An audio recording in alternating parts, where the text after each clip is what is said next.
Sejam bem-vindos ao canal Vias Clássicas Valorizando o Conhecimento. Neste vídeo, apresentarei as etapas essenciais para o estudo de uma obra literária. Como definir o que é literatura? Literatura é a ciência que abrange a gramática, a eloquência e a poesia. As belas letras eram chamadas pelos antigos letras mais humanas, ou simplesmente humanidades. Certamente porque tornam mais humano o próprio homem, isto é, mais ilustrado e melhor, mais próximo do seu Criador e de seu destino imortal, pelo desenvolvimento e pelo aperfeiçoamento de todas as suas faculdades. Podemos dizer também que a literatura é ciência, no sentido que ciência é um sistema de conhecimentos relativos a determinado assunto. Ora, a literatura coordena, classifica, estuda as produções de um idioma e formula suas regras. Logo, então, a literatura também é ciência. Podemos afirmar que literatura é arte. A arte de exercer sobre o homem, por meio da palavra, uma influência moral poderosa. É arte porque esta ação é sujeita a uma série de preceitos certos que requer exercícios para se aprimorar e é o meio mais adequado de expressão do belo. A literatura é a expressão viva do homem como um todo. É sua alma, alma com todas as exigências altas, nobres e dignas. A literatura é também a manifestação mais lídima da sociedade. Se a sociedade é a reunião de indivíduos, a coleção de obras de uma nação revela-nos o espírito, as tendências, os costumes de uma época. Os escritores não são homens isolados. São vozes que vibram em uníssono com os seus contemporâneos. Pela literatura que se faz, em grande parte, a educação da juventude.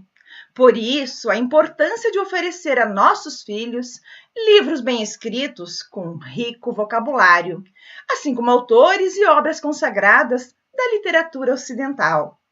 Quando falamos de literatura clássica, nos referimos a escritos com um alto grau de perfeição. Obras que sirvam de modelo digno de imitação, estabelecendo critérios e valores do que é moralmente certo e errado. Em 2017, meus filhos e eu assumimos o desafio de estudar a obra Os Lusíadas, de Luís Vaz de Camões. E foi uma experiência enriquecedora, que mudou a forma como líamos as obras de literatura. Mas como proceder para estudar a grandiosidade de Os Lusíadas? Que etapas são essenciais para a real compreensão desta obra? Em números, Os Lusíadas são uma epopeia moldada na obra de Eneida de Virgílio, dividida em 10 cantos, 1.102 estâncias e 8.816 versos decassílabos. Possui 70.504 palavras, das quais 971 são nomes próprios. Pode parecer assustador analisando desta forma, mas desde já afirmo que é possível progredir em seu estudo executando 7 etapas que explicarei no decorrer desse vídeo. Outra informação interessante, principalmente para nós que adotamos a educação clássica cristã, é que a primeira edição de Os Lusíadas foi impressa em Lisboa com licença da Santa Inquisição e obteve parecer favorável do censor do Santo Ofício, Frei Bartolomeu Ferreira, que assim se expressou.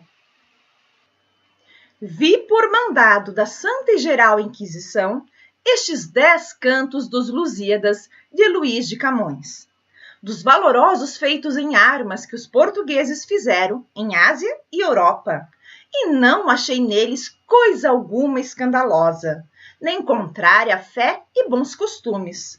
Somente me pareceu que era necessário advertir os leitores que o autor, para encarecer a dificuldade da navegação e entrada dos portugueses na Índia, usa de uma ficção dos deuses dos gentios. E ainda que Santo Agostinho, nas suas retratações, se retrate de ter chamado nos livros que compôs De Ordine as musas deusas. Todavia, como isto é poesia e fingimento, e o autor, como poeta, não pretenda mais que ornar o estilo poético, não tivemos por inconveniente ir esta fábula dos deuses na obra, conhecendo-a por tal e ficando sempre salva a verdade de nossa santa fé, que todos os deuses dos gentios são demônios. E, por isso, me pareceu o livro digno de se imprimir. O autor mostra nele muito engenho e muita erudição nas ciências humanas, em fé do qual assinei aqui. Enfim, uma obra essencial em língua portuguesa para compor a nossa própria formação intelectual e cristã, assim também como a de nossos filhos. Mas o que vem a ser epopeia? Epopeia é a narração poética de algum fato heróico, maravilhoso. Vem do grego epos, palavra, narração, e poien, fazer. A epopeia é uma composição objetiva, impessoal, que trata de sentimentos alheios. O cenário é imenso, abrange a civilização inteira. Estuda o jogo das maiores forças naturais e sobrenaturais, e possui um estilo majestoso, com imponentes e grandiosas comparações e figuras de linguagem. Por parte do poeta, imaginação poderosa, capaz de movimentar a complexidade de inúmeros personagens. Neste sentido, os Lusíadas narram o descobrimento do caminho das Índias por Vasco da Gama, a partir do Cabo de Boa Esperança. Essa viagem rica em peripécias é motivo, essência, fundamento, conteúdo e objeto do poema épico de que dela trata, na seguinte ordenação. No primeiro canto, de Lisboa a Mombaça. No segundo canto, de Mombaça a Melinde. Terceiro, quarto e quinto canto, as aventuras que ocorrem em Melinde. O sexto canto, de Melinde a Calecut. Do sétimo e oitavo, as aventuras que ocorrem em Calecut. No nono canto, regresso à Ilha dos Amores. E, finalmente, no 10º canto, regresso da ilha a Lisboa. Os Lusíadas apresentam a seguinte estrutura interna. No primeiro plano, a viagem de Vasco da Gama. No segundo plano, o plano maravilhoso. No terceiro plano, a história de Portugal. E no quarto plano, a intervenção de Vasco da Gama. O narrador é Vasco da Gama, o narratário, o rei de Melinde. E todo o processo narrativo segue esse formato. Primeiro, a proposição, introdução, a apresentação do assunto e dos heróis. Segundo, a invocação. O poeta invoca as ninfas do Tejo e pede-lhes a inspiração para escrever. Então, a dedicatória. O poeta dedica a obra ao rei Dom Sebastião. E, finalmente, a parte mais extensa, que é a narração. O poema é narrado in media res, que em latim significa no meio das coisas. Técnica literária, onde a narrativa começa no meio da história. Desta forma, o primeiro canto já começa narrando o meio da viagem de Vasco da Gama. Nos terceiros e quarto cantos, Camões resume a história de Portugal, salientando fatos e vultos, dando expansão ao sentimento de patriotismo, e conclui a monumental epopeia, reafirmando seu desejo de servir ao rei e à pátria com a sua espada, a cujo manejo está acostumado, e também a cantar as glórias lusitanas, dispondo de talento e eloquência. Como se deve proceder ao estudo de uma obra clássica? Antes de iniciar a leitura da obra, deve-se estudar a biografia do autor e a época em que foi escrita. Em seguida, estudar o tema geral de que trata a obra. Em nossa pesquisa sobre o autor, nós descobrimos algumas informações interessantes. Camões foi um poeta português do século XVI, considerado uma das maiores figuras da literatura lusófona, um dos grandes poetas do Ocidente. Camões era muito versado em literatura latina antiga e bom conhecedor de literatura grega, principalmente as obras de Homero e Plutarco. Das literaturas modernas de sua época, eram-lhes familiares a castelhana e a italiana, sendo Francisco Petrarca um dos seus autores favoritos. Camões aprofundou também seus estudos em história, geografia e estudos da doutrina cristã. Para compor as obras Os Lusíadas, ele também estudou a obra O Tratado da Esfera, de Pedro Nunes. Podemos afirmar que Camões recebeu uma verdadeira educação clássica cristã. É necessária uma formação intelectual humanística completa para se compor tão bela epopeia. Nós recorremos ao site Instituto Virtual de Camões para pesquisar sobre a vida do autor, sobre as viagens portuguesas e sobre o herói Vasco da Gama. O site também oferece um recurso riquíssimo sobre termos náuticos, ciências náuticas, desenvolvida durante as grandes navegações portuguesas. Então, vale a pena a consulta a esse site.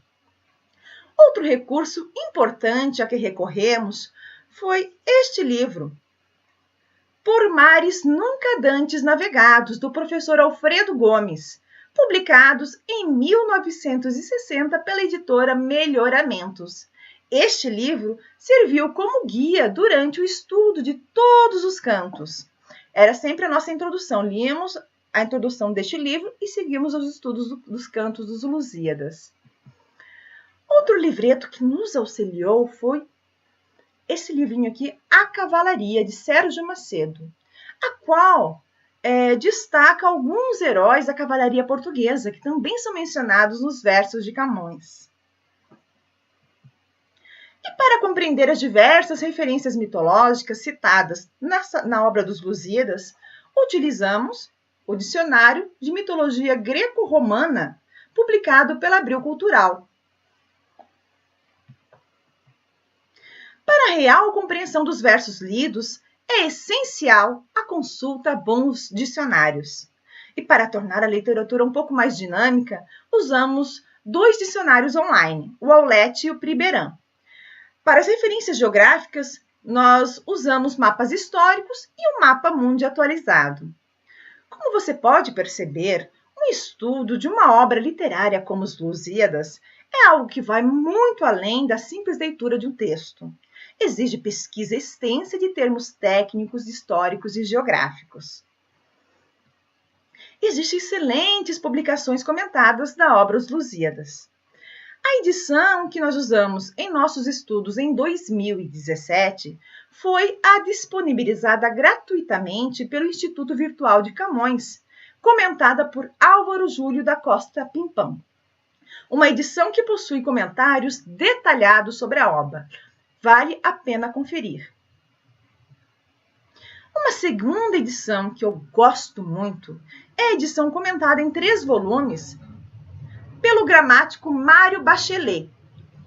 É agradável de ler, tem boa legibilidade, bom espaçamento de entrelinhas. Pode perceber aqui, ó, aqui estão os versos, né? E os comentários. A cada 3 instâncias, há comentários de interpretação por Mário Bachelet, além de comentários, notas gramaticais e históricas. Então, eu recomendo muitíssimo quem puder adquirir, vale a pena o investimento. Uma terceira opção interessante é a edição didática comentada por Rafael Falcon, com as notas de Francisco de Sales Lencastre. Esta edição foi publicada pela Editora Concreta. Então, todas as 3 são excelentes. Adquira uma delas ou todas, se possível. É até interessante, se você puder ter mais de uma edição, comparar as notas e os comentários de cada volume, porque geralmente uma pode completar a outra e tornará mais fácil e mais prazeroso o estudo dessa obra. O nosso objetivo em 2017 era estudar a obra Os Lusíadas em 1 ano. Então, inicialmente, nós dividimos a quantidade de instâncias da obra, instâncias são estrofes, em 50 semanas, para ter uma noção de quantos versos ler e estudar a cada semana. Reservamos os primeiros dias para estudar sobre a vida do autor, a estrutura da obra, o tema histórico em que ela se baseia. A partir de então, iniciamos o estudo do primeiro canto. Lemos e apreciamos a sonoridade dos versos das 3 primeiras instâncias. Identificamos sua estrutura externa, com rimas alternadas nos 6 primeiros versos e paralelos nos 2 últimos. Em um caderno de estudos, anotamos as principais palavras para pesquisar no dicionário. Em seguida, estudamos as notas e comentários feitas por Álvaro Júlio da Costa Pimpão. Depois de estudar as notas comentadas, lemos as instâncias novamente com o intuito de recriar a cena descrita em nossa mente, como se fosse uma pintura detalhada. Prosseguimos então na leitura de mais 3 instâncias, seguindo estes mesmos passos. Ao término da leitura de 6 instâncias, fazíamos um resumo oral do que foi estudado e prosseguíamos com o registro no caderno de estudos. Este registro era feito de diferentes formas. Uma cópia de uma instância estudada com o objetivo de treinar caligrafia e memorização, ou um resumo de formato em narrativa do que foi descrito pelo poeta, ou então a criação de uma ilustração dos versos estudados naquele dia. Era muito interessante essa técnica de alternar essas formas de registros. Quando Camões citava algum personagem histórico ou mitológico, dedicávamos sempre alguns minutos para pesquisar em um livro histórico, dicionário ou uma enciclopédia. Na Wikipédia, por exemplo, é possível encontrar pinturas famosas que retratam esses diferentes personagens, e isso ajuda a tornar os versos vivos em nossa memória. Muitas vezes Camões faz referência a algum objeto ou tecnologia específica de navegação, utilizada na época. Também aproveitamos a oportunidade para pesquisar sobre o funcionamento e sua utilidade dessa tecnologia. O site Instituto Virtual de Camões traz muitas referências a esses objetos náuticos. Em resumo, selecione uma edição com notas e referências históricas. Leia algumas instâncias e aprecie a sonoridade do texto. Pesquise o vocabulário. Leia as notas comentadas. Pesquise as referências históricas ou mitológicas. E leia novamente em voz alta para criar uma imagem mental da passagem estudada. Efetue um registro no caderno de estudos. São esses 7 passos para estudar uma obra como os Lusíadas. Desta forma, toda literatura denominada como clássica não deve apenas ser lida, mas sim estudada, de forma a ser compreendida em sua real amplitude. Este mesmo modelo de estudos poderá ser usado para estudar as obras de outros grandes escritores da literatura ocidental, como Homero, Virgílio, Dante e Cervantes, por exemplo. Se você, assim como eu, ama a arte poética, recomendo que assista ao curso Introdução à Leitura Poética, do professor Alexei de Oliveira, cujo link estará disponível no final desta apresentação. Se esta apresentação foi útil para você, peço que clique em gostei e divulgue este vídeo em suas redes sociais, para que outras pessoas tenham acesso a este conteúdo. Caso decida abraçar a educação familiar, adotando os princípios de uma educação clássica cristã, entre em contato para saber mais detalhes sobre o meu serviço de consultoria para planejamento de estudos familiar. Desejo a todos uma semana muito iluminada.